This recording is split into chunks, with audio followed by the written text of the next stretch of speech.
Hi guys, in this video we are going to see what is meant by power factor. Uh, that means we are going to see the definition of power factor and what are the various causes for the low power factor and what is the impact of this low power factor issue. Okay, and as usual I am asking you please click the subscribe button as well as leave your comments below. Yeah, thank you. Let's go into the topic. See, from the various high school books, you come to know that the various definitions of the power factor. We know what is a power. Okay, power is nothing but the electrical power is nothing but the multiplication of voltage and current. So the power factor in that terms they'll define it as a cosine angle between the voltage and current. That is a one definition. You will come to know that.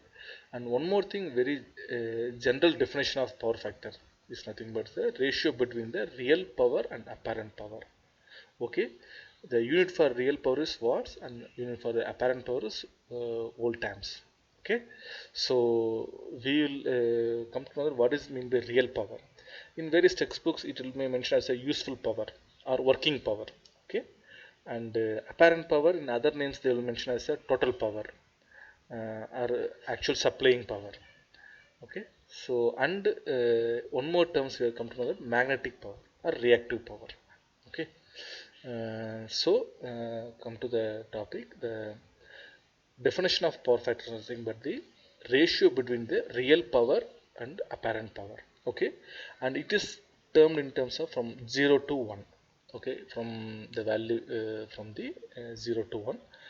Say for example how much it's closer to unity, near to 1, that much efficiency you can say that system it's having. See, for example, if the system is having, if the circuit or the entire system, electric system is having 0.65 of the power factor, then it draws 1.5 times greater current than the input current than the circuit, the system having the power factor of the 0.99. Okay, so how much we are improving the power factor, that is in efficiency point of view and various other advantages also there, it is good for the system. Okay, so to explain the power factor things, let us go through the power triangle.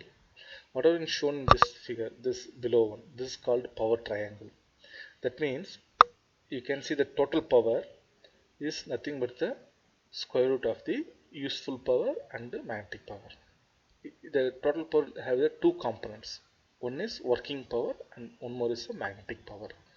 So as we are seeing here, the working power will be useful power will be termed in terms of kilowatts. Okay, and the magnetic power, what is that magnetic power?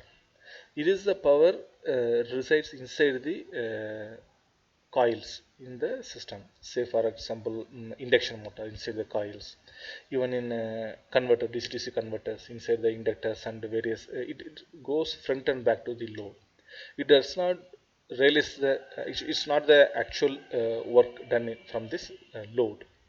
Okay, if you see the right hand side, you can see the two triangles. The very first one is showing that it has the 100 kVr, that means the magnetic power. Magnetic power also in some textbooks it will be written as a reactive power. The reactive power is 100 kVr here. Because of that you can see that its efficiency power factor is 0.7. Okay, the power factor is nothing but the ratio of the real power divided by the apparent power, that means total power. Okay, so it is 70 percentage. If you are reducing the reactive power by means of something, so to reduce into 33 kVr, you can see that the power factor is 95%, 0.95, right? So when how much we are reducing the reactive power, we will get the much useful power. That means actual power we can get it, real power we can gain it. Okay, so this I think you can get idea about the power factor. And now we are going to see what are the various causes for the power factor and what is the impact of those of the low power factor. We can say that I can show that the power factor between the cosine angle between the current and voltage. And we'll come to the various terminologies: lagging power factor, leading power factor.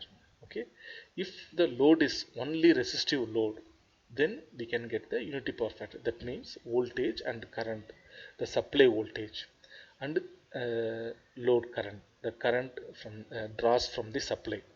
It is in phase. Okay, if it is the load is a inductive load, that means induction motor. So one example is induction motor. Then if it is an inductive circuit, we are getting the lagging power factor. That means the current draws from the supply, it lags behind the angle of phi from the supply voltage. And if it is the load is a capacitive load, it leads into the leading power factor. Okay, so this is called the displacement power factor. Also, the drawing current is displaced. Okay, so why it is happening? What are the various causes for the low power factor?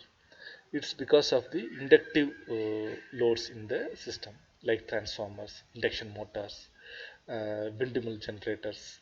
Even in lighting, the say flashlights are the right, high discharge lighting, HID lamps are the right. Say for example that ambulance lamp or strobe light, right? It's blinking, keep on blinking. Those things also causes the low power factor things. So we have to improve the power factor.